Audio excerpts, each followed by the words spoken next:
她是吴亦凡最怕见到的女人，因为她最喜欢吃的就是牙签。只见她一根根往嘴里塞牙签，打牌的时候就当成零食吃，到了吃饭的时候，她先摆上了3盒牙签，一口米饭就着1根牙签，吃得津津有味。你以为米饭是主食，其实牙签才是她的主食。该说不说，这牙签能好吃吗？好吃，特别好吃，比肉都香。她每天都要吃3盒牙签，1盒牙签有500根，那么一天就要吃掉1800根牙签，这也太夸张了吧。丈夫也试图阻止她，但她根本不听，你说你的，我吃我的。现在大姐变得越来越离谱，这不吃着饭就把筷子给照了。大姐说筷子比牙签大，吃着有嚼劲，口感也好。丈夫看不下去了，给大姐切了点水果，没想到啊，大姐直接把水果放在了一边，对着托盘口水直流，直接让丈夫把托盘劈了给她吃。我感觉大姐就是被丈夫宠坏了，这玩意儿能吃吗？这个时候绝对不能再惯着她了。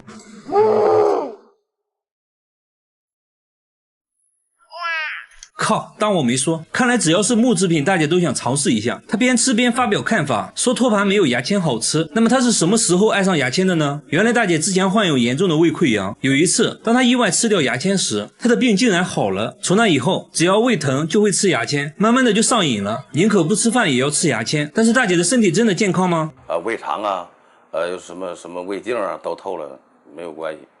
没有问题的，有问题我不让他吃了。大姐无时无刻都在吃，就连床头柜上都放满了她的零食，2盒牙签，一堆一次性筷子，躺在床上吃，逛街也吃，她甚至连扇子都想尝一尝。节目组还贴心的给大姐带来了一些木质碗筷，大姐也不客气，拿起来直接开照。那味道如何呢？大姐说上面刷油漆了，不好吃。大姐又尝了一下竹帘，也不喜欢，她说竹子有酸味。目前来说最喜欢的就是杨木做的牙签，于是节目组又送给她好几盒杨木牙签。假如真的对身体没有任何伤害的话，开心快乐最重要。不得不说大姐的牙口真好，但是要说牙口好，下面这个男人表示不服。他拿起酒杯嘎嘣一口，直接咬下一块，接着嘎嘣嘎嘣的吃了起来。周围人的表情说明了一切。在丹东一个普通的早晨，妻子在炒菜，丈夫在洗餐前甜点，然而里面全是玻璃碴子，洗干净后上面撒上白糖，他接着就吃了起来。妻子想劝阻，但是无济于事。玻璃碴子能好吃吗？这个嚼一口非常香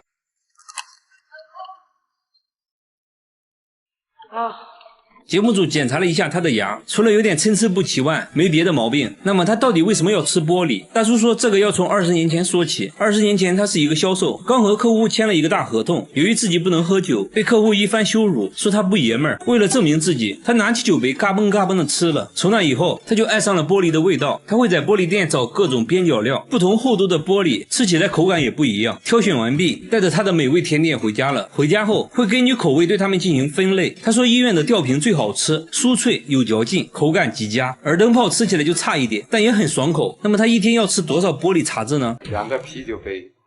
按照节目流程，他被带到了医院做检查，还在医生面前表演吃玻璃。医生也是大为震惊，但是检查结果却显示他很健康。医生也觉得不可思议，最后还是建议不要继续吃了，以后可能会出现梗阻的情况。最后大叔也表示以后就不吃玻璃了，以后改成吃牙签。下面这个大叔看了上面2位之后，连说服了，你们都是铁齿铜牙，我只能吃点软的了。只见他抓起一只泥鳅，不假思索直接吞了下去，一只不过瘾，他接着又吞了一只泥鳅。贝爷见了都直呼内行，他说生吃的味道好极了，秋秋谈谈还能拉丝。随后他把泥鳅都装到了瓶子里，在回家的路上边走边吃，那叫一个幸福。吃饭的时候也要先吃泥鳅开胃，母亲很担心他，但他却并不在意，继续吃着心爱的泥鳅。那他为什么要生吃泥鳅呢？原来大叔曾经有胃炎，为此还做过5次手术。为了疗养身体，他吃了很多的中草药，但是并没有什么效果。然而有一天，桌子上的泥鳅引起了他的注意，他之前在书中看到过泥鳅有缓解胃痛的功效，于是他尝试生吞泥鳅，结果胃痛确实好了不少，于是一发不可收拾。他对于泥鳅的选择也是很苛刻的，他只吃野生的泥鳅，拿着铁锹来到稻田就开始挖泥鳅，不一会儿就挖到了一盆的泥鳅，稍微清洗一下，抓起来就送进了嘴里，那是干净又卫生啊，兄弟们。朋友想做一道泥鳅豆腐汤，他却觉得根本就是浪费时间。高端的食材往往只需要最朴素的烹饪方式，生吃才是最好的。按照节目流程，他被带到了医院做检查，一番检查下来，他的身体状况很好，但是医生还是不建议生吃，因为有感染寄生虫的风险。如果非要吃的话，建议只能中午吃。最后大叔也表示，为了身体健康，以后会尽量少吃的。好了，我是岳贝，关注我，每天一个迷惑行为大赏。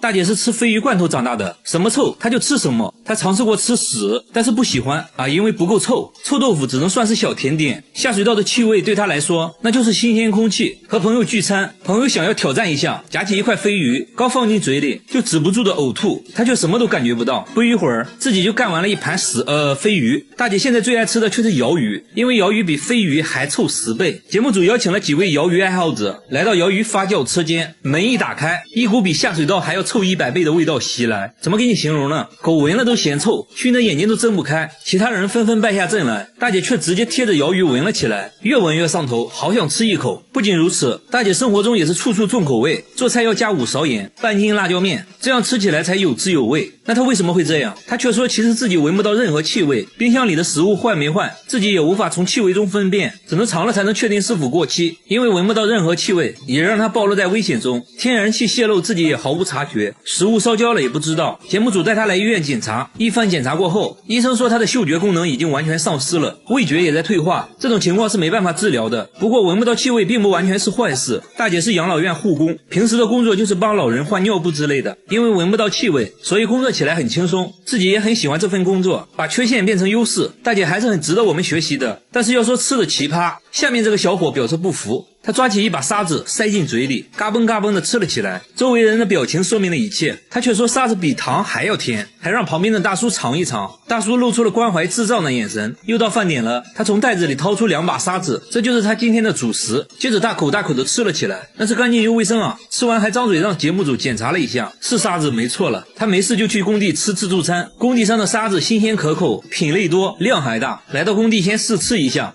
这个比昨天的甜。哎呦，这边又上新品了，白沙还真没吃过，一口下去，还有海鲜味。他的经验是红沙比较甜，白沙比较咸，不好吃。在此呢，感谢小哥的分享，让我们知道了白沙不好吃。他说自己5行缺土，累了困了就要吃沙子，沙子能为自己提供能量，所以每当工作累了，他第一时间不是休息，而是找出随身携带的沙子，舀上一勺直接开灶，只要吃上一口，整个人都精神了。然而他开始吃沙子的原因却很让人心痛。原来他小时候家里很穷，3天都吃不上1顿饭，饿得受不了了，就想着吃沙子来缓解饥饿。这一吃不要紧，他打开了味觉新世界，竟然爱上了这种味道。但是大家不要模仿，我替大家尝了，一点都不甜，比屎还难吃。最后我有个疑问，吃进去的是沙子，那拉出来的是混凝土吗？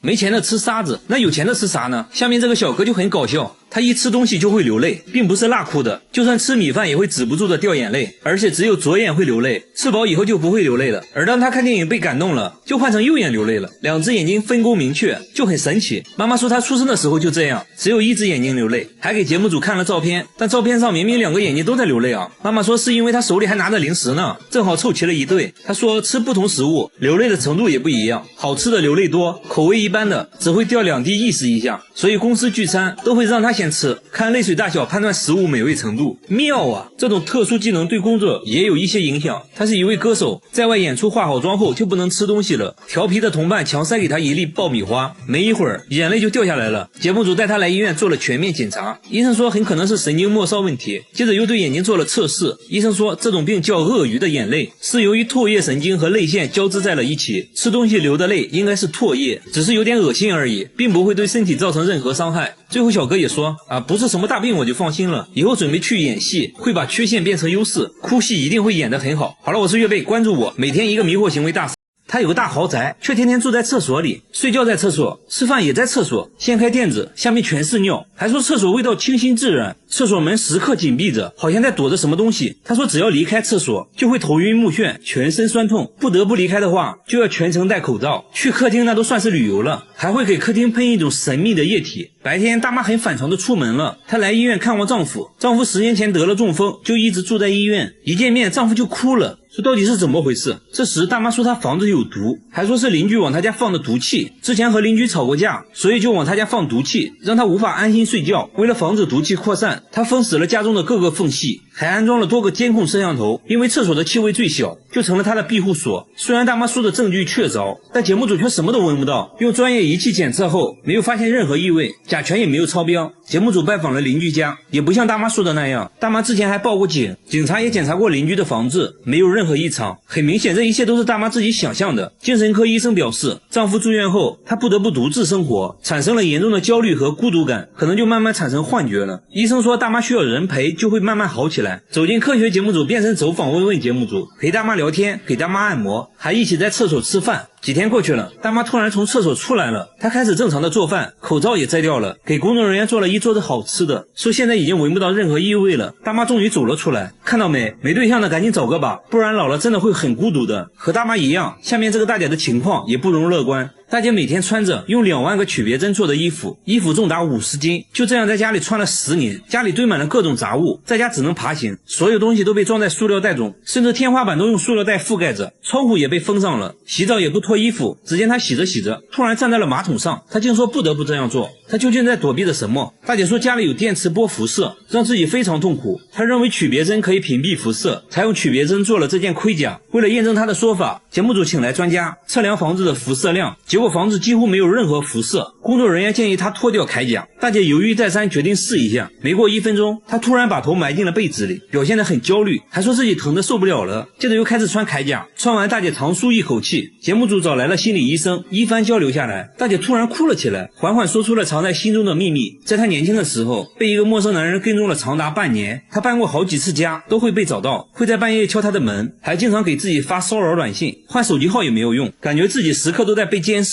从那之后，她变得非常敏感多疑，以至于能感觉到手机发出的辐射。她以为随着时间的流逝，自己会慢慢好起来，没想到却变得越来越严重。医生建议大姐不要逃避，要直面内心的恐惧，即使暂时无法克服，也要学会和恐惧共存，学会接纳自己。和大姐有相似打扮的还有下面这位大叔，大叔的口罩是用沥青做的，衣服上也涂满了沥青，还说自己不能暴露在阳光下。他家里也非常昏暗，没有任何一盏灯，插头都被拔了下来，即使是一个信号指示灯都会被他用黑色胶带盖上。电视也被大叔故意砸坏了，家里所有的电器都处于失灵状态，唯一有用的就是电脑，但用电脑之前必须全副武装，最多只能使用3分钟，不然身体就会疼痛难忍。他还去过很多医院，医生都说他身体很健康。说话间他突然紧张起来，紧紧盯着100米开外的一辆汽车，戴上了口罩和帽子，还说是为了安全。他究竟在躲避着什么？大叔说这一切都是因为这个信号塔，以前他就住在这个信号塔下面。他说附近的辐射很严重，只要一靠近，心脏就会剧烈疼痛。大叔解释说自己对辐射很敏感，一点点辐射就会对自己产生伤害，为此才戴沥青口罩来躲避辐射。可信号塔附近的邻居却说并没有感受到任何异常。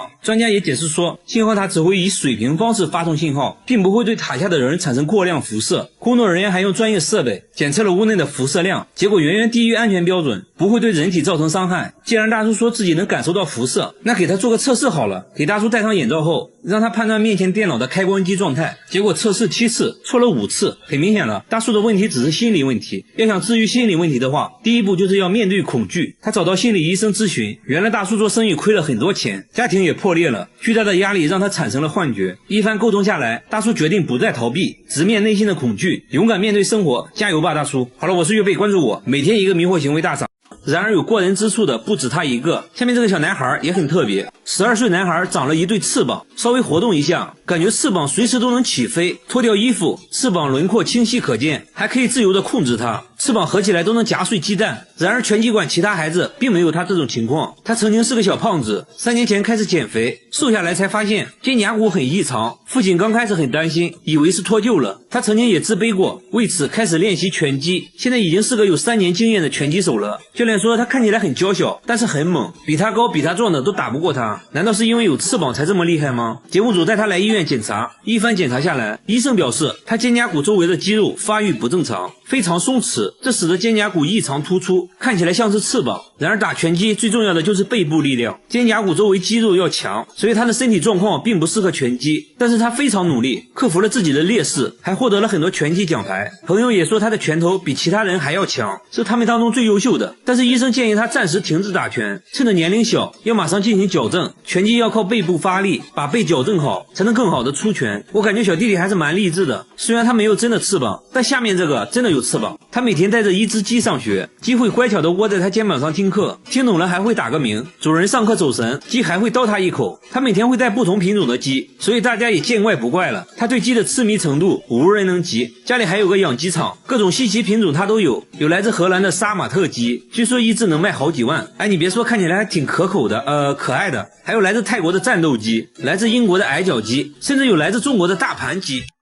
一共有200个品种，来自全世界各地。这里的鸡会因为语言不通经常打架，有的鸡5点打鸣，有的6点、7点、8点，这让他很苦恼。这些鸡全部都是他一个人照顾，他亲自给鸡做饲料，还会给杀马特鸡理发做造型。此外，他还成功培育出了新品种。节目组邀请了一位鸟类专家，专家看到都震惊了，一辈子都没见过这么多只鸡，好多品种专家都没见过。他还要给专家科普，专家叹为观止，直夸他专业。鸡被他养得像狗一样听话，随叫随到，走到哪跟到哪，还会一起荡秋千。他的梦想是有一座自己的山，然后在山上专门养鸡，还真是个伟大的梦想啊！不像我只会吃鸡。好了，我是岳贝，关注我，每天一个迷惑行为大赏。他家的房子会自己加热，室温常年64度，平底锅不开火就能煎鸡蛋，水龙头出来的也都是热水，墙纸都烧焦了，往墙上泼水会发出吱吱的声音，不小心碰到地板都能把手烫个水泡，工作人员踩一会儿就汗流浃背了。不仅如此，卧室的温度竟然达到了70度，这睡一觉还不就8分熟了，而且地暖早就关了，电源早就拔了，不可能是地暖问题，那会不会是电路问题造成的？节目组检查了所有电路，结果一切正常，有可能的因素都排除了，但还是找不到问题所在。大半日的根本睡不着啊，只能不停地往地板上泼水来降温。邻居们对此议论纷纷，有人说房子下面有温泉，还有人说房子下面是地狱之火。一时间关于他家的谣言越来越多，那到底是什么原因导致的？就在节目组测量外墙温度时，意外发现电表的温度非常高，这就很反常了。打开电表的瞬间就冒出了电火花，维修人员发现电表和配电盘之间没有断路器。另外他家房子不是混凝土结构，而是钢架结构，当电表短路时，整个房子都是导体，产生的热量会通过钢架传递到整个房子，所以才会出现超高温的现象。幸亏发现的早，不然煤气罐都有可能发生爆炸。维修人员找到了粘在一起的电线，换上了新的电表，一切恢复了正常，这下可以凉爽的睡个好觉了。然而下面大叔家里发生了更离奇的事，他家的墙会拉屎，每天早上就会出现满墙的便便，有长有短，最长的有25厘米。然而这条街上只有他家墙上会出现这种现象。你要说有小动物在地上拉屎可以理解，但是墙上是怎么拉上去的？有的位置比人都高，一般的小动物是做不到的。那会不会得罪了什么人？大叔说自己为人和善，从没和别人有过纷争，这种情况是半年前开始的。他还安装了监控，但一直没有拍到可疑人员，便便都是突然出现的。节目组请来专家，决定从便便入手。专家开始收集大便，他们要从便便里提取 DNA 来确定到底是什么物种的粪便。节目组也没闲着，架起了多个摄像机，全方位监控这条街。一夜过去了，便便再次出现，查看录像可以清晰的看到便便是从天而降的，没有拍到任何生物，这就很惊悚了。这时便便的分析结果也出来了，专家说是人类的粪便，而且还是女人的。那现在好办了，只要是人为的就一定可以拍到它。节目组安装了更多的摄像机，一夜过去了，果然有收获。录像显示便便是从他家对面飞出来的，还拍到了始作俑者是一个满头白发的人。大叔看到都懵了，说这是他家对过的邻居，名声很好的，从来没想过是他们做的。节目组拜访了邻居，老人说自己妻子有老年痴呆症，不知道妻子的这种迷惑行为，表示很不好意思，说可以帮忙打扫，以后会看住妻子，不会让她乱丢便便。大叔也很无奈啊，说本来想找到人要点赔偿的，想想还是算了吧，最后表示可以理解，以后不再出现这种事就更好了。然而下面餐厅遇到了更灵异的事，这家餐厅的橡胶手套每天晚上都会被撕得粉碎，形状非常不规则，看起来不像是人为的，好像有什么东西可以让它瞬间分解。店主说这种情况已经持续2周了，非常诡异，想想就起鸡皮疙瘩，以至于早上开门都不敢一个人进去，等员工到齐后才敢进入。来到后厨一看，手套又被撕成了碎片。员工分析，如果是动物的话肯定会找东西吃，不会没事撕手套的，但是房间的食物并没有少，那会不会是人？工作人员试了下根本撕不开，即使用剪刀也做不出这种粉碎的效果。店主想到了一个方法，下班前把面粉撒在地板上，等明天看看有没有脚印就完事了。节目组也架起了摄像机全程记录。第二天一早，诡异的事情发生了，手套又被撕成了碎片，然而一个脚印也没有。查看录像后发现，手套竟然是自己慢慢分解的，完全没有任何外力的作用，自己就裂开了，这很不科学。难道真的遇见鬼了？节目组找到专家仔细观察录像后说，手套应该是被臭氧破坏的。餐厅一般会用臭氧消毒，臭氧有很强的氧化性，可以轻松氧化手套中的分子结构。至于为什么只发生在晚上，是因为白天一直通风，但是晚上臭氧就聚集在一起了，浓度高了就可以腐蚀手套。为此专家还做了个实验，密闭空间内臭氧很快就把手套分解了。至此真相大白，一切只是个化学反应而已，只要晚上也把通风打开，就可以解决这个灵异事件了。好了，我是岳飞，关注我，每天一个迷惑行为大师。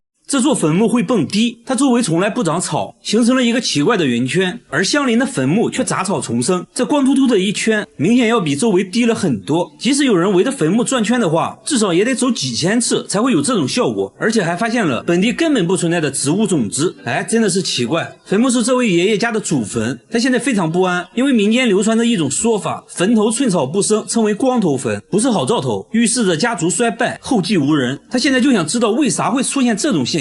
节目组在对面公寓架起了摄像机，第二天果然拍到了一个神秘的生物。节目组辨认了好久，确认是一只野鸡。只见它不停地围着坟墓转圈，正着转完反着转，那它为啥只围着这个坟墓转圈？为此节目组找来专家蹲下来模拟野鸡的视角来观察墓碑，转到侧面终于发现墓碑是镜面的，可以完整的照出自己，也就是说野鸡能从墓碑里看到自己。在发情期，雄性野鸡为了争夺雌性野鸡，在见到其他雄性野鸡时会变得非常具有攻击性，它应该是把墓碑上的自己当成情敌了。至于在周围发现的植物种子，说明它在转圈的过程中还会拉屎而已。就在节目组调查的间隙，这只野鸡还在高温下锲而不舍地围着墓碑战斗还真是个执着的野鸡啊！和它一样执着的还有下面这只狗狗。这座坟墓会叫，只见一只狗不分昼夜地趴在坟墓上，只要有人靠近，它就会疯狂地叫，非常警觉。村民说这只狗是2个月前突然出现的，一直趴在坟头上。另一位大妈还说那座坟墓的主人是被人害死的，非常惨。还有人说是来寻仇的。一时间关于这条狗的说法越来越多，听起来也越来越灵异。节目组在墓地附近发现它在坟墓底下挖了个洞，平时就住在洞里，还找到了一个不算很旧的狗链子，所以说这只狗应该是有主人的。而且每当有车辆经过，狗狗都会很专注的观察，难道它是被遗弃了？都不知道它最近2个月是如何生活的。不过村民很善良，经常会给它提供一些吃的。即使这样，小白还是从不靠近人。对于它这种迷惑行为，节目组请来专家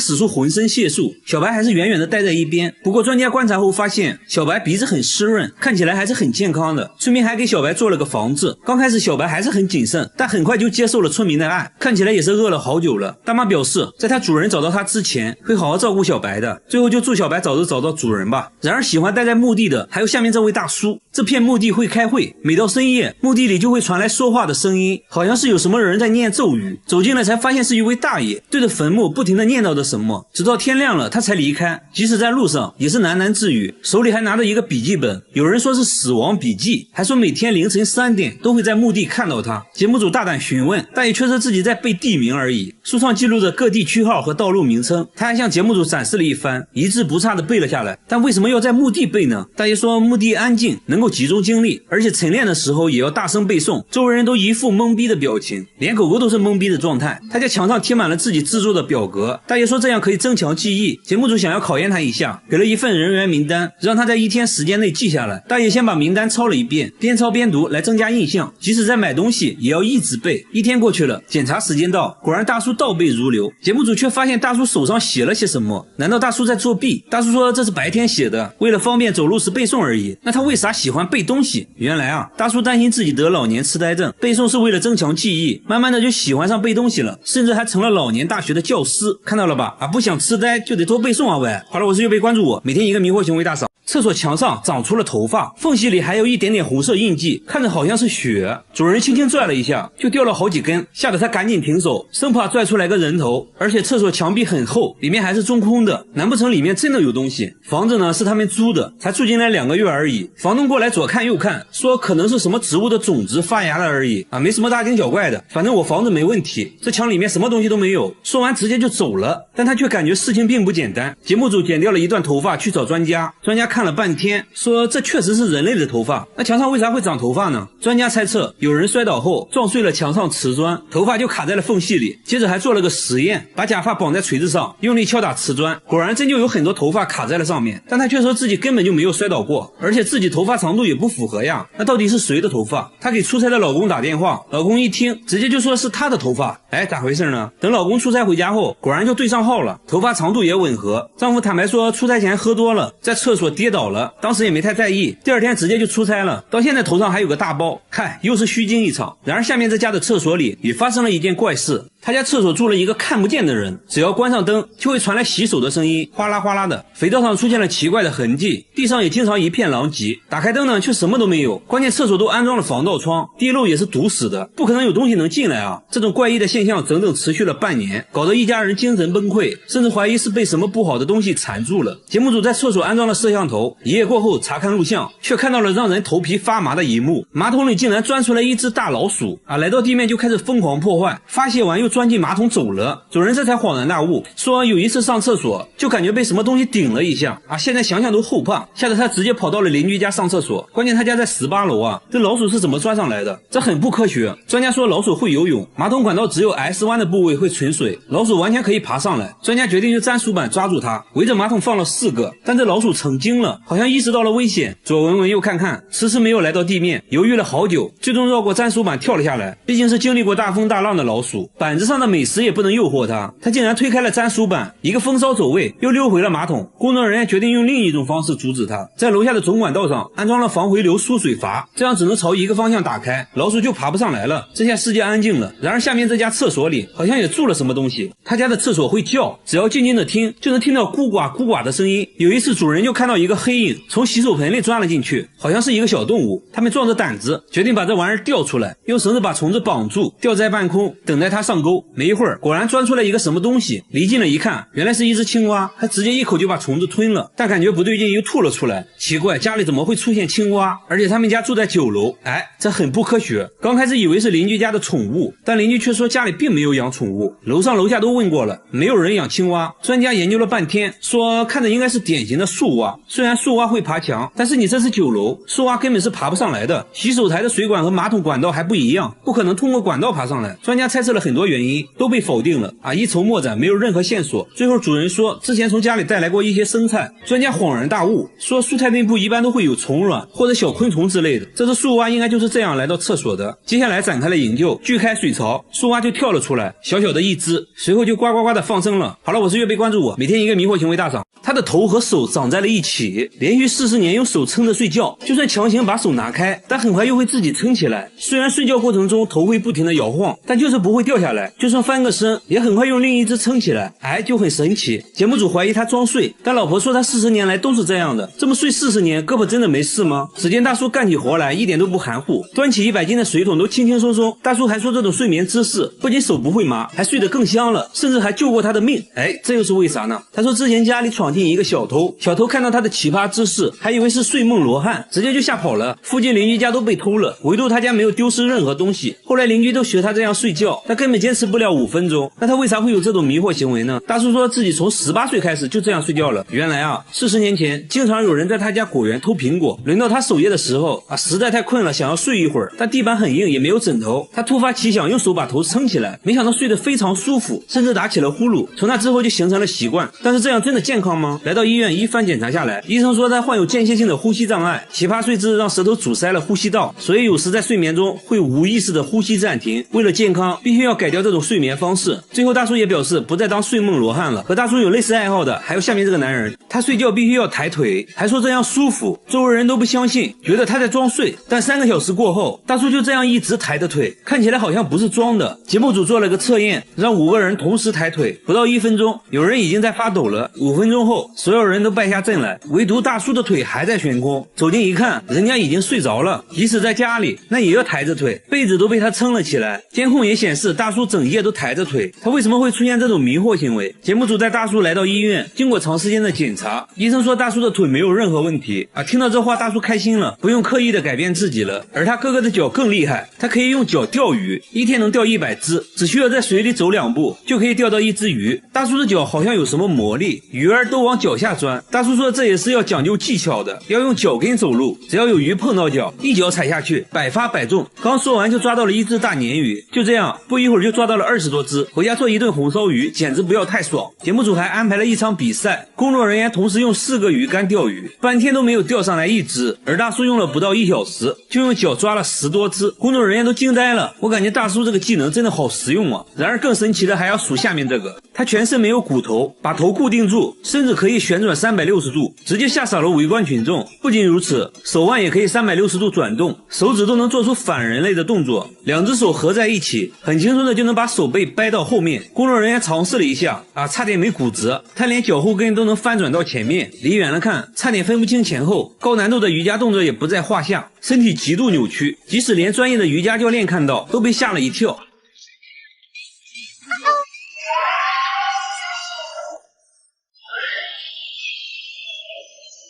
他们说从来没见过这么柔软的人，他还教给瑜伽教练一个动作，结果教练根本做不到这就很尴尬了。他的绝活还不止这些，舌头都能吐出1朵花，而且想要几个花瓣就可以卷出几个，最多能卷出8个花瓣，肚子也可以随意折叠，反手拿东西也是易如反掌，肩胛骨都好像翅膀一样，全身上下都非常的柔软，好像没有骨头的软体动物，真的是一个奇男子啊！好了，我是岳飞，关注我，每天一个迷惑行为大赏。他每天都用便便喂鱼，瞬间遭到鱼儿们的疯抢。没想到的是，这种吃便便长大的鱼却成了日本人最爱吃的美食，甚至吃成了日本濒危动物。咱们中国人很快嗅到了商机，大力发展鳗鱼产业，并把鳗鱼苗天价卖给日本养殖户，价格高达1公斤35000美金。尽管价格昂贵，但日本还是不得不从咱们中国进口。请大家把福气2个字打在评论区。鱼吃的便便其实是用小麦和鱼粉混合而成的高级饲料，精心饲养1年半才能达到上市标准。蒲烧鳗鱼是鳗鱼最主要的吃法，裹着秘制酱汁的鳗鱼，经过炭火的烤制，发出诱人的鲜香，入口滑嫩又浓郁，让人回味无穷。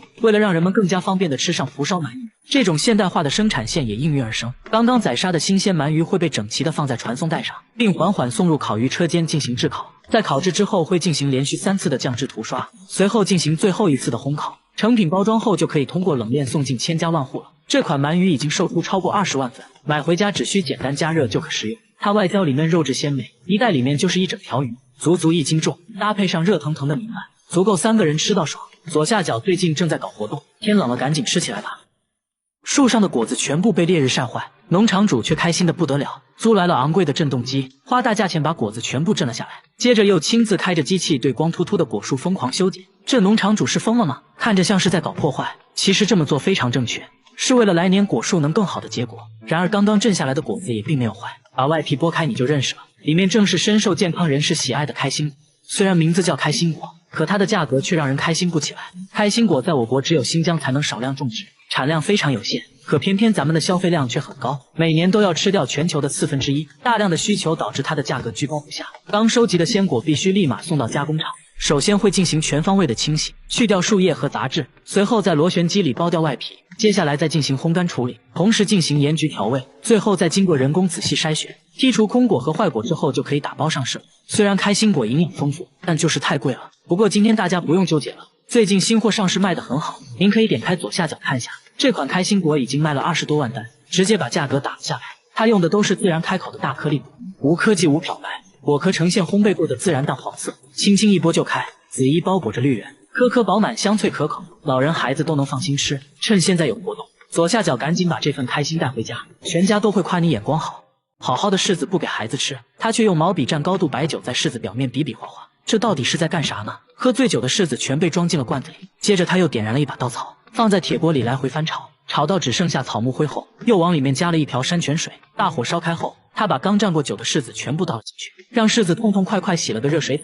为啥放着好好的柿子不吃，非要糟蹋？其实这样做非常正确，因为新鲜采摘的柿子直接吃非常涩口，通过这种方法可以快速去除柿子的涩味，让它又脆又甜，这是咱们老一辈流传下来的土方法。除了这种鲜甜可口的脆柿子，充满智慧的劳动人民还发明了另一种吃法，把新鲜采摘的柿子挨个固定在削皮机上，很轻松的就脱去了外皮。接着就来到了下一个工序，工人按照大小仔细分拣，随后就来到了最关键的一步，工人挨个把柿子挂了起来。挂满整组架子后，就可以统一送往晾晒室进行自然风干。整个风干过程需要持续10天左右，一个个柿子也慢慢变成了香甜软糯的柿饼，现在就可以打包上市销售了。老人们常说柿子代表着事事如意，冬天到了就要吃柿子。想象一下，外面漫天大雪，屋内温暖如春，你围炉煮茶，手中捧一颗软糯香甜的柿饼，一口茶一口柿饼，别提多惬意了。大家都吃过牛肉，但你吃过会跳舞的牛肉吗？用手摸一下，它会跳得更厉害。其实这说明牛肉非常新鲜，趁它跳完最后一舞，工人们赶紧把它切块，塞进了切割机内，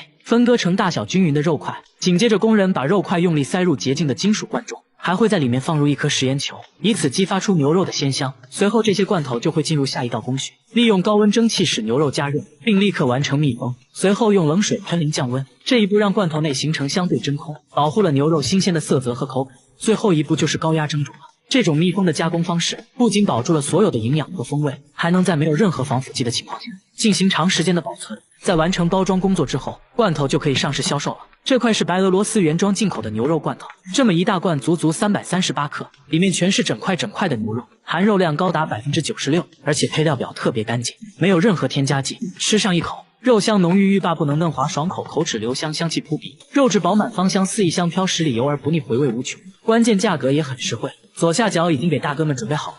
这是一种有毒的土豆，但你绝对吃过，因为它确实让人爽歪歪，口感令人欲罢不能。为了去除它的毒性，人们想出了绝妙的办法，那就是把它放入草木灰里，通过草木灰来中和它所含的生物碱，从而让它变成了安全的美味。这就是有着几千年历史的神奇作物魔芋。新鲜采挖的魔芋会直接送到工厂，由清洗机冲去泥沙，去皮后机器会将它们切成厚厚的薄片。烘干后薄片会被进一步研磨成粉末，随后用纯净水搅拌成糊状，再经过高温膨化机的膨化挤压之后，就变成了这种 Q 弹的魔芋丝。为了完全去除生物碱，工厂会对它们进行高温蒸煮，最后再加入麻辣鲜香的辣椒充分煮拌，直到隔着屏幕也让你闻到香味为止。做好的魔芋富含膳食纤维，并且是低热量低碳水，吃起来完全没负担，嘴馋的时候来一包，不仅入口净爽，而且健康又解馋。这老头一定是疯了，长得好好的葡萄竟被他用剪刀挨个剪断。事实上他这样做是非常正确的，以此阻断葡萄的供水，并让葡萄挂在藤上经历暴晒风干。这个过程大约需要20天左右。随后一台价值上千万的大型采摘机就会进场，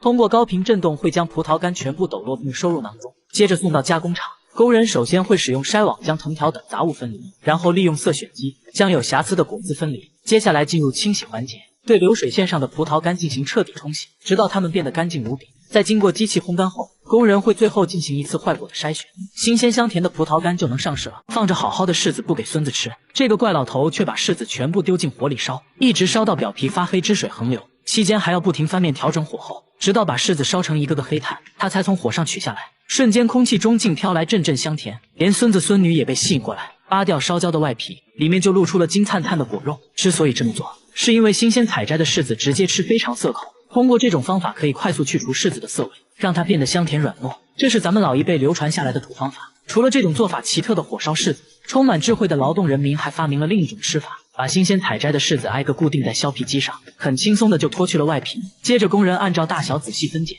随后就来到了最关键的一步，工人挨个把柿子挂了起来。挂满整组架子后，就可以进行长达10多天的自然风干处理，一个个柿子也慢慢变成了香甜软糯的柿饼，现在就可以打包上市销售了。老人们常说柿子代表着事事如意，冬天到了就要吃柿子，推荐你一定要试试左下角这款流心柿子饼，有圆饼和吊饼两种，圆饼 QQ 弹弹嚼劲十足，吊饼软糯香甜爆浆流心，里面就好像夹心一样，每一口都是软软糯糯甜而不腻，每颗都是独立包装干净卫生，打开就是满满的柿子清香，比散装的品质好太多了。配料表干净的只有柿子，没有任何其他添加，全都是自然风干晾晒而成。现在正是吃柿子饼的季节，大家赶紧囤几个尝鲜吧。这也太好吃了，头回吃这么好吃的玩意儿，谁研究的呢？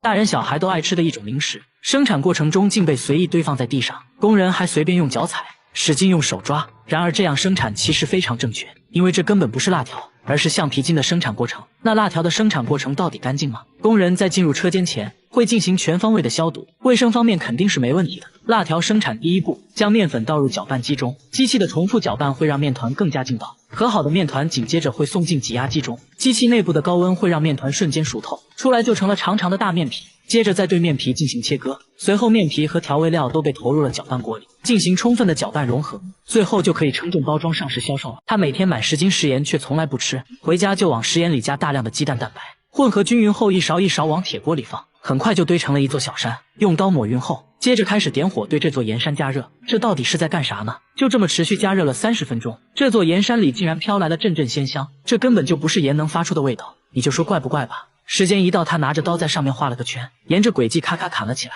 盐山烧制的很结实，忙活半天总算打开了一个洞，这才发现原来内有乾坤，里面装满了鹌鹑蛋，原来是在做盐焗鹌鹑蛋呀，怪不得香气扑鼻。随后大姐推着这锅盐焗蛋出门摆摊了，瞬间围上来一群吃货，一会的功夫就卖完了。这种盐焗的方式能够为鹌鹑蛋增添独特的风味，入口滑嫩又浓郁，让人回味无穷。为了让人们方便的吃上这种好吃的鹌鹑蛋，现代化的生产线也应运而生。新鲜采收的鹌鹑蛋经过工厂仔细清洗消毒，脱壳卤制加工，就做出来多种口味的鹌鹑蛋。最近鹌鹑蛋实在太火了，连3只松鼠这种大品牌都来卷了，别人家都是9块9发20颗，他直接10几块钱就给你发60多颗，而且还升级成了4种口味，尤其是别人家都没有的五香虎皮味，先卤后炸更入味，蛋黄都是沙沙的特别香，盐焗味的依旧鲜香四溢，不咸不淡，味道刚好。每个都是独立包装，平时放包里当早餐，真是营养又健康。虽然便宜，但大品牌的东西做的就是好吃。趁现在左下角有活动，赶紧放下手机薅2包。这里的女人体重不到200斤，根本嫁不出去，瘦子在这里会被嘲笑，只有200斤以上的才能叫美女。村里男人的梦想就是能娶上一个200斤的老婆。采访过程中，男人们还说出了一个流传1000年的奇怪习俗，更加震惊了节目组。这4位就是当地的女神，一个比一个胖，追求者也是一个比一个多。他们是准备竞选春花的，竞选春花的标准要超过200斤，他们吃完饭就要称体重。第1位体重210斤，刚刚及格；第2位体重268斤，还不错；第3位体重284斤，很有竞争力。然而现在的春花表示不服，小心翼翼地站上体重计，生怕把体重计踩坏。果然，体重计在显示428斤后直接黑屏。不过呢，她现在的地位还是很稳固的，在这里只有200斤以上的才能叫美女。连这位18岁的少女体重都达到了218斤，因此还交到了男朋友，还说男朋友对自己爱到不行。出于好奇，节目组决定采访村里的男人，结果大家都说自己就喜欢胖的，越胖越爱，无法自拔。还说这种习俗已经传承了1000年，胖老婆能彰显自己的成功，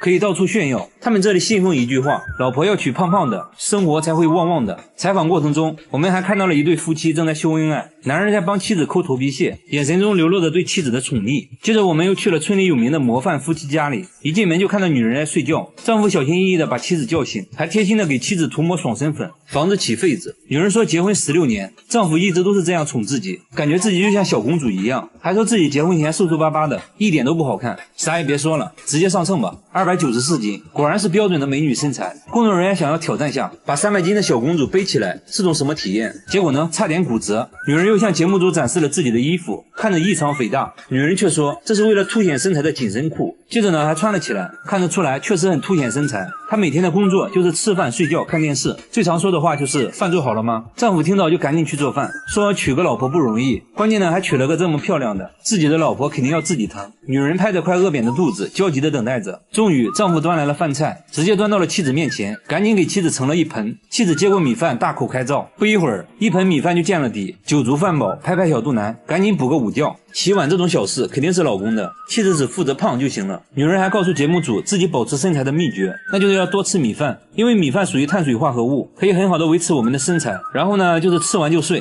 为了方便妻子出行，丈夫还贴心的打到了专属座位，妻子艰难的爬上座位，没成想油门踩到底，车子呢却一动不动。丈夫把车推到平坦的路面，车子才勉强走了起来。在路上，老公洋洋得意，一直在炫耀自己的老婆。可以看到，村里像他这样的改装摩托还有很多，一般呢都说明家里有个200斤以上的老婆，这是身份的象征，比开宝马奔驰有面子。豪华一点的还会安装个遮阳顶。节目组不禁感慨，难道村里就没有一个瘦子吗？随后在村里找了半天，终于看到一个很瘦的女孩。女孩呢显得很不自信，一打听才知道至今没交过男朋友，成了村里为数不多的大龄剩女。一旁的父亲都愁坏了，说只要嫁出去不要彩礼，陪嫁100万。即使这样，仍然没有人上门，为此他感到很自卑，可偏偏自己怎么吃都吃不胖，为此呢还差点得抑郁症。节目组当场做起了媒人，要给女孩介绍对象，把街边的一个流浪汉拉了过来。流浪汉看到女孩后连连摇头，说自己的理想型是胖胖的，说完直接转身就走了。更让女孩心里不平衡的是，自己的闺蜜却是个标准的美女，追求者众多。这不，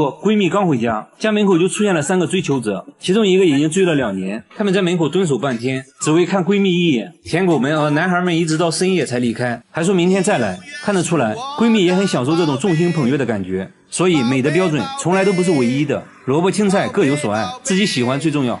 她是吴亦凡最怕见到的女人，因为她最喜欢吃的就是牙签。只见她一根根往嘴里塞牙签，打牌的时候就当成零食吃，到了吃饭的时候，她先摆上了3盒牙签，一口米饭就着1根牙签，吃得津津有味。你以为米饭是主食，其实牙签才是她的主食。该说不说，这牙签能好吃吗？好吃，特别好吃，比肉都香。她每天都要吃3盒牙签，1盒牙签有500根，那么一天就要吃掉1800根牙签，这也太夸张了吧！丈夫也试图阻止她，但她根本不听，你说你的，我吃我的。现在大姐变得越来越离谱，这不吃着饭就把筷子给照了。大姐说筷子比牙签大，吃着有嚼劲，口感也好。丈夫看不下去了，给大姐切了点水果，没想到啊，大姐直接把水果放在了一边，对着托盘口水直流，直接让丈夫把托盘劈了给她吃。我感觉大姐就是被丈夫宠坏了，这玩意儿能吃吗？这个时候绝对不能再惯着她了。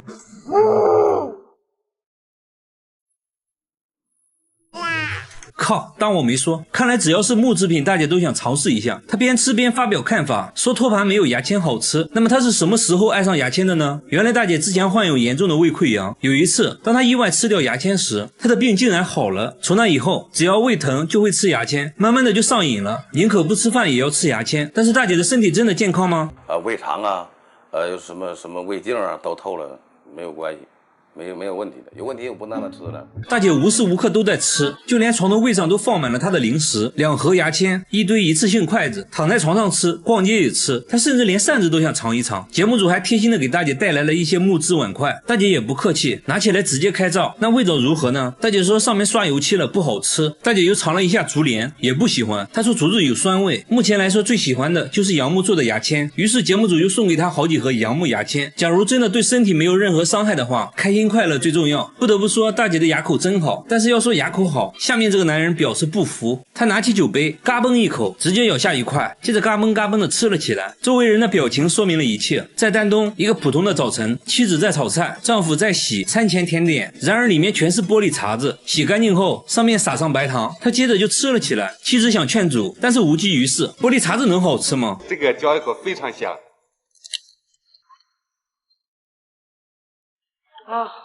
节目组检查了一下他的牙，除了有点参差不齐外，没别的毛病。那么他到底为什么要吃玻璃？大叔说这个要从20年前说起。20年前他是一个销售，刚和客户签了一个大合同，由于自己不能喝酒，被客户一番羞辱，说他不爷们儿。为了证明自己，他拿起酒杯嘎嘣嘎嘣的吃了。从那以后，他就爱上了玻璃的味道。他会在玻璃店找各种边角料，不同厚度的玻璃，吃起来口感也不一样。挑选完毕，带着他的美味甜点回家了。回家后会根据口味对他们进行分类。他说医院的吊瓶最好吃，酥脆有嚼劲，口感极佳。耳灯泡吃起来就差一点，但也很爽口。那么他一天要吃多少玻璃碴子呢2个啤酒杯。按照节目流程，他被带到了医院做检查，还在医生面前表演吃玻璃，医生也是大为震惊，但是检查结果却显示他很健康，医生也觉得不可思议，最后还是建议不要继续吃了，以后可能会出现梗阻的情况。最后大叔也表示以后就不吃玻璃了，以后改成吃牙签。下面这个大叔看了上面2位之后，连说服了，你们都是铁齿铜牙，我只能吃点软的了。只见他抓起一只泥鳅，不假思索直接吞了下去，一只不过瘾，他接着又吞了一只泥鳅，贝爷见了都直呼内行。他说生吃的味道好极了，秋秋谈谈还能拉丝。随后他把泥鳅都装到了瓶子里，在回家的路上边走边吃，那叫一个幸福。吃饭的时候也要先吃泥鳅开胃，母亲很担心他，但他却并不在意，继续吃着心爱的泥鳅。那他为什么要生吃泥鳅呢？原来大叔曾经有胃炎，为此还做过5次手术。为了疗养身体，他吃了很多的中草药，但是并没有什么效果。然而有一天，桌子上的泥鳅引起了他的注意，他之前在书中看到过泥鳅有缓解胃痛的功效，于是他尝试生吞泥鳅，结果胃痛确实好了不少，于是一发不可收拾。他对于泥鳅的选择也是很苛刻的，他只吃野生的泥鳅，拿着铁锹来到稻田就开始挖泥鳅，不一会儿就挖到了1盆的泥鳅，稍微清洗一下，抓起来就送进了嘴里，那是干净又卫生啊兄弟们。朋友想做一道泥鳅豆腐汤，他却觉得根本就是浪费时间，高端的食材往往只需要最朴素的烹饪方式，生吃才是最好的。按照节目流程，他被带到了医院做检查，一番检查下来，他的身体状况很好，但是医生还是不建议生吃，因为有感染寄生虫的风险，如果非要吃的话，建议只能能中午吃。最后大叔也表示，为了身体健康，以后会尽量少吃的。好了，我是岳贝，关注我，每天一个迷惑行为大赏。小伙有车不坐，偏偏拿着摄像机钻进了后备箱，拍到了不可思议的一幕。小伙并不奇怪，奇怪的是这车的后备箱，每次开车经过这个路口，后备箱就会不受控制的自动打开，好像有什么东西要上车一样。即便手动关闭，它还是会在众目睽睽之下自动打开。但除了这个路口外，后备箱一切正常，而且其他经过这个路口的车也没有发生这种情况。大叔觉得这里可能发生过事故，自己一定是被什么东西缠上了，越说越害怕，于是和节目组约定白天再聊。第二天，摄像小哥直接钻进了后备箱，准备全程拍摄，想看看后备箱到底是怎么开的。接着开车经过路口，录像显示在没有任何外力的作用下，后备箱又自动打开了。真的是奇怪，大家觉得应该是后备箱机械锁出了问题，来汽修店一通检修，发现机械锁是好的，那会不会是这个车型的设计缺陷呢？大家找来了同款车型，开车经过这个路口，后备箱没有任何反应，所以这肯定就是大叔车辆自己的问题。最后大家来到 4S 店，师傅发现车辆安装了后备箱远程遥控，问题可能就出在这里。师傅说，如果路口附近的设备频率和遥控频率一样的话，开车经过后备箱就会被打开。现在要做的就是找到附近具有相同频率的设备。经过专业设备的搜索，还真找到了与遥控器相同频率的设备，就是路口这家店的感应门铃。大家拿感应门铃测试，结果却并不能打开后备箱。这时专家又说了，想要打开后备箱，只有相同的频率也不行，还需要设备间的密码都一样才可以。也就是说，这个路口肯定存在一个频率和密码都和车辆遥控器一样的设备，所以每次经过后备箱就会自动被打开。至此谜团解开了，现在要做的就是去更换遥控器密码就好了。家里没人留长发，卧室却常常出现超过1米的头发，最长的能达到2米多，比他本人都高。有时出现在厕所，有时出现在卧室，拔一跟自己的头发做对比，无论是颜色还是触感，都几乎一模一样。他认为这就是人的头发，关键家人都是短发，而且最近来做客的也都是短发。一开始还误会了老公，以为是老公在外面带来的。这种现象是1周前叠衣服时发现的，衣服是刚从烘干机里拿出来的，赶紧查看烘干机，里面却干干净净，毛都没有。可慢慢的头发出现的越来越频繁，看着吓人。房子是他们租的，刚住进来也没几个月，而且像这样的房子租金却很便宜。当时房主也是很着急的往外租，他们怀疑房子里发生过什么不好的事，难不成真有那东西？摄像小哥才不信，带着毛发找到专家，专家研究半天，说从厚度和质地来看，确实跟头发非常相似。接着又放在显微镜下这么一看，结果显而易见，这并不是头发，而是一种线头，应该就是衣服上的一些缝线。接着妻子检查了所有衣服，果然在一件西装上抽出了一模一样的线头，长度也完全吻合，又是虚惊一场。每次经过这个天桥，他的车就会无缘无故的鸣笛，双手根本没按喇叭，来回多次验证，每一次都鸣笛。晚上经过这里，喇叭声音还变得更大，然而其他车辆并没有出现这现象。这种情况只发生在小哥身上，你就说怪不怪吧。而且听说之前有对小情侣在天桥上吵架，男的错手把女的推下了天桥，正好被一辆卡车撞到，当场死亡。撞人的就是这种货车，他的货车就是刚买的二手车，买的时候很便宜，他还以为捡了个大漏，该不会撞死人的车就是这一辆吧。大家找来专家，专家认为是喇叭本身出了故障，换上了一套全新原厂喇叭后，再次开车经过这里，喇叭还是自动鸣笛，这就有点怪了。他现在非常尴尬，前面堵车，他正好停在天桥下面，喇叭还一直响个不停，别人都以为他这人有毛病。专家又研究了半天，发现喇叭开关很灵敏，一些微弱的电信号都会导致喇叭电路接通，初步推测可能是附近有无线电干扰导致的。天桥上就有类似避雷针的无线电装置，用仪器一测，果然发现了很强的无线电信号，就是这个信号导致了汽车自动鸣笛。那现在要做的就很简单了，改装整个喇叭系统就好了。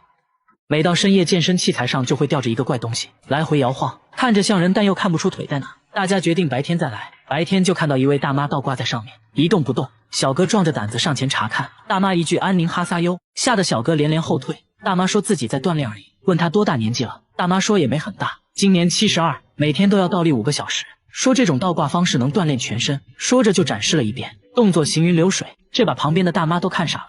小哥欠欠地问有没有尝试过这种锻炼方式，大妈露出了一副关怀智障的眼神。大家找来4个小伙子和他 PK， 小伙子们信誓旦旦，根本不把大妈放在眼里。比赛才过了1分钟，有人就双腿不停颤抖，很快败下阵来，另一个还可以，足足坚持了2分钟才缴械投降，只有大妈还在一动不动地挂着，显得十分轻松。剩下的2个小伙继续挑战，没过2分钟也放弃了。即使在家里，大妈也不会停止锻炼，就这样倒立看电视。一旁的老伴已经见怪不怪了，做菜吃饭也要时刻劈叉来锻炼柔韧度，甚至在他70岁的那年还得到了瑜伽教练的证书，真的是有够疯狂。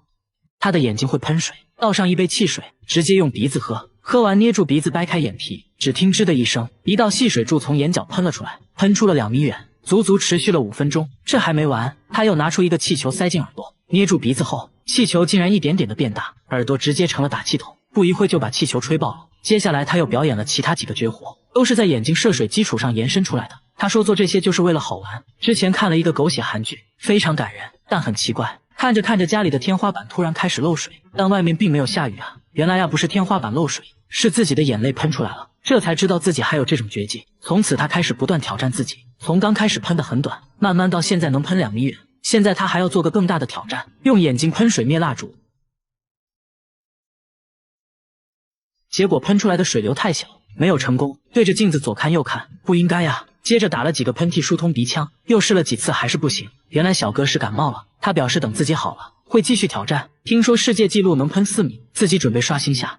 大妈38年没摘下过口罩，20多年的邻居都没见过她的脸，都说口罩下面的脸非常恐怖，看到就会做噩梦。只有她洗脸的时候才会临时摘掉一回，但从不照镜子，洗完脸就要赶紧戴上。到底是有多恐怖呢？大家想让大妈摘掉口罩也被拒绝了，即使和家人一起吃饭也不会摘口罩，自己独自一人在卧室吃，家人都20年没见过她的脸了，就连女儿拍结婚照她都没有参加，因为拍照要求摘口罩。不仅如此，大妈走路还必须用手撑着眼皮，说这样才能看清东西。但大妈年轻时并不是这样的，到底发生了什么呢？经过长时间的跟踪拍摄，大妈也慢慢打开了心扉。原来她18岁就结婚了，婚后生下了4个孩子，但第5个孩子很不幸，出生就夭折了，这对她打击很大。慢慢的嘴巴变得不听使唤，舌头也变得僵硬起来，面部不受控制的扭曲，因为害怕吓到别人，从此就戴上了口罩。大妈鼓足勇气摘下口罩，可以看到她的牙齿都掉光了，牙龈都是外翻的。医生表示这情况就是心理原因导致的肌强直，失去孩子的痛苦让她悲伤过度，以至于严重影响到了身体健康。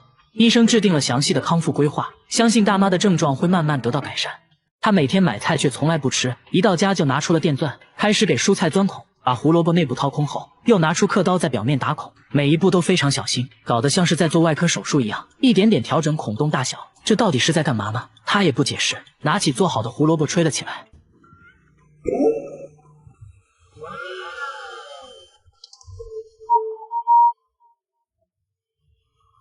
这真的还是胡萝卜吗？大家决定升级挑战，拿来了西瓜、鸡蛋和大葱。小哥轻蔑一笑，手起刀落间就把3样食材变成了乐器。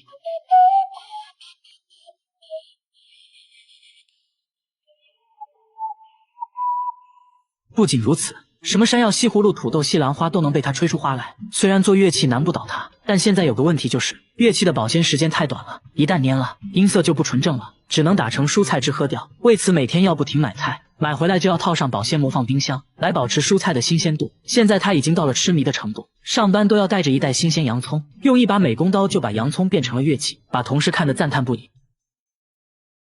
他出门随身拿着一把剪刀，见人就盯着别人的头发看。他并不是理发师，只是想要别人的一根头发，把头发固定住。接着又拿出微雕刻刀，这是要干嘛呢？他说要在头发丝上刻字，这不开玩笑吗？大叔也没回应，自顾自的比比划划。随后又给头发涂了一层白色的颜料，在显微镜下文字还真就显现出来了。5毫米长的头发丝上竟然密密麻麻刻了105个字。不仅如此，他还可以在沙粒上刻字，也能在5厘米的石板上写一部千字文。这可不是一件简单的事，他需要2年才能全部完成，期间要更换20多种刻刀，比硬币小很多的铁块上也能刻800多个字。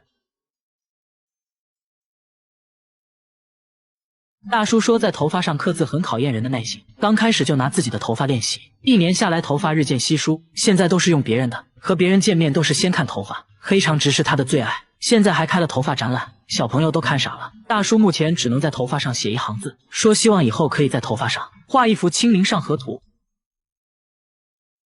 他把一坨大便锁在了保险箱里，还说这大便价值100万，里3层外3层的打开，这不就是块石头吗？但他说这是金鱼的便便，名叫龙涎香，高档香水就是用这玩意做的，比黄金还要贵10倍。拿在手上，明显比真正的石头要轻很多，闻起来还有种雨后的泥土味。难道真的是龙涎香？